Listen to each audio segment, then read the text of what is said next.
Good afternoon. Today is the 29th of December. I do believe this is the final video that I'm recording of 2024, although most of you will see this in the middle of January. So it's time for yet another not particularly interesting, very vague and probably quite boring vlog.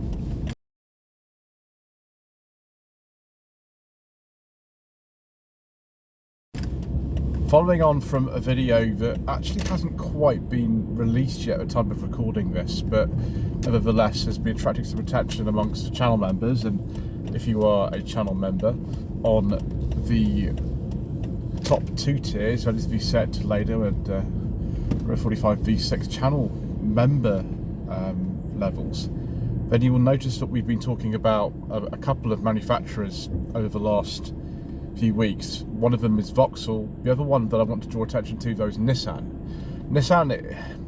They don't seem to be too much in trouble from our point of view in this country, because two of the top sellers, which will probably be this year, certainly so far. I mean, we'll look at the top 10 best sellers for 2024 at some point in a future video.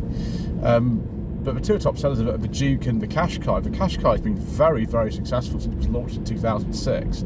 And the Duke has been very successful since it was launched in 2010. I don't particularly like either of those cars myself, really, for various reasons. But yeah, they've been very successful. And they've been consistently in the top 10 for a number of years now, actually. But Nissan's not doing very well. They have to lay off an awful lot of their workforce. And their facility at Sunderland is actually in under capacity at the moment. They could produce more cars, and yet they're not doing so. Their sales, particularly in America, which is a very important market for a lot of people, they're very, very much down, and the company is losing money. So we talked about this in a lot of detail a few weeks ago, but something's happened in the past week that I've been made aware of. One of my long-time channel members, who actually lives in America, sent me over an article. I was already aware of the situation anyway, but there's this very, very definite feeling that Nissan and Honda will join forces in 2025. Now, it's not been finalised yet, and I understand that the CEO of Honda, who really wants to see this through in the middle of 2025, he's really serious about it, which is good considering the situation that we're in. But I want to just start from some point in the sort of early 80s, really.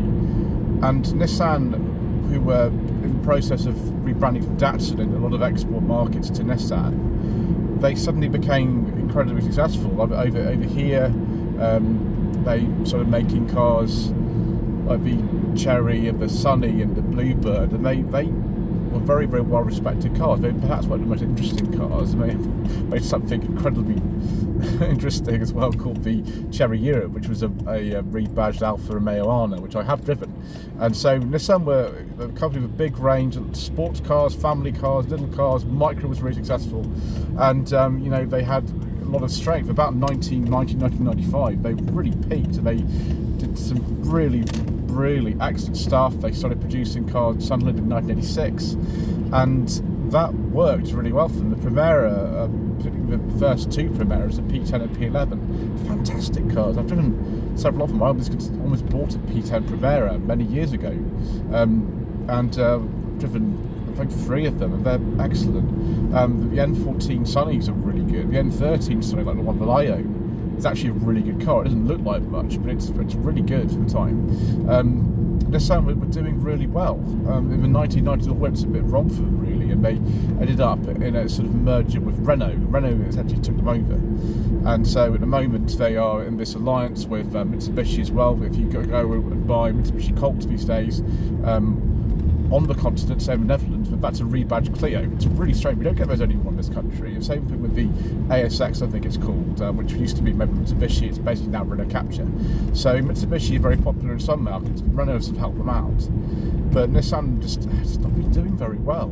Which is a shame. I'm really sad actually that Micra has been discontinued now, because I thought the Micra, even the last one, the K14 Micra, was quite a good car. I quite enjoyed actually driving one of those a while ago, even though it was the slowest thing in the world with the 1 litre V8 non-turbo engine. So Nissan have been kind of being influenced by Renault, and some other alliances with Samsung, Renault Samsung Motors, who actually make Renault Arcana, for example, and Mitsubishi, but they have been doing very well themselves, apart from maybe over here. But Honda, go back to the early 80s, they were just in the very, very early stages of becoming a force in Europe. They had a partnership with British Leyland and then Austin Rover to make cars. First of all was the Triumph Acclaim, then things like the Rover 800, the Rover ST3, Rover 200, the R8 200 400, the HHR 400 and things like that. And actually that was a very beneficial thing for both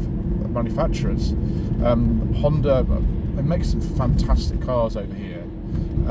We did about 2021, but Swindon plant closed. I can't remember why. I think it was economics, really. I think maybe to do with Brexit stuff. They closed the plant, and it's not actually there. But they've got this opportunity now to merge these two ranges. Honda have made some fantastic cars, particularly in this sort of partnership with Rover era. The Concerto is a good car. Virtually every Civic I've ever driven is a really, really good car.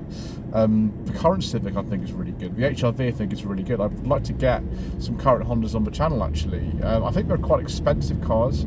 I drove a Honda E quite recently, and it was a very interesting car, but range was pretty terrible. The boot was quite small, but the car was really interesting. Honda is so much an engineering-led company, and they very much are a firm that you could really compare with sort of Audi or BMW in many ways. Not that maybe we consider badge equity in that way in this country. We are obsessed by badge snobbery over here, and so that's why Audi and BMW in particular regularly appear in the top 3 manufacturers. Honda doesn't, but they make some really good cars, even if they are just a little bit expensive. But you know, so how could they sort of merge these ranges? Obviously, there's extra production capacity in Sunderland. Honda no longer has a plant over here, but Swindon closed 3 years ago, so they could start making some of their models again over here, like the Civic. And the HRV, those are probably the most popular ones. It's a shame they don't have a really small car anymore, because the Civic's grown so much, and the Jazz has been also popular. I mean, maybe that could be made over here as well, I don't know. So yes, that could work sort of quite well and increase Honda's presence in our market, and I think it wouldn't be a bad thing. Possibly kind of shore up Nissan with all the sort of uncertainty that they've had, and perhaps they, Renault haven't necessarily invested so much in them. They've wanted to look after themselves, and they've been propping up Mitsubishi. Also, there's been an alliance there with Renault, Mercedes-Benz, and actually that's why you'll find Nissan Renault engines in the A-Class, for example, because they've had a sort of partnership in that way with them. So it's an interesting sort of time. I don't know what will happen at the moment. We're still very uncertain. This might not happen at all. It might not happen at all. It's just something that the CEO of Honda said he'd like to happen. He'd like to finalise it within the next 6 months. And I'd like to see Nissan kind of sort of succeed. I mean, I prefer the older Nissans myself. Obviously, being an owner of one, and the Datsun Owners Club UK on Facebook, which caters for Datsuns and pre-95 Nissans. There's a really enthusiastic community of a time when Nissan made fantastic cars.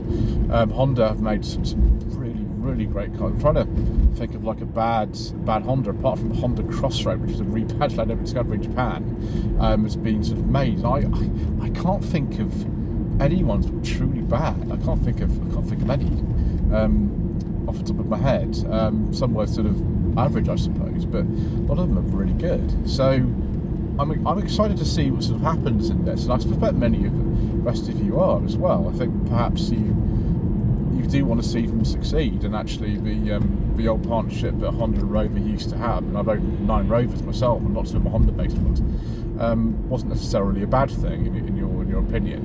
Obviously, feel free to share this in the comment section below and let me know sort of what you think of this news. And I thank you to Andy, who sent me across the article, which just introduces this whole concept of the two companies coming together. Just see if it happens or not. I mean, I'd be intrigued to see that very much. That's it really. It's the last video that I'm recording in 2024, and thank you ever so much indeed once again for watching. Please don't forget to subscribe to the channel, like this video and comment below, and we shall see you again in 2025 for some more sort of interesting, pondering, and vaguely pertinent music.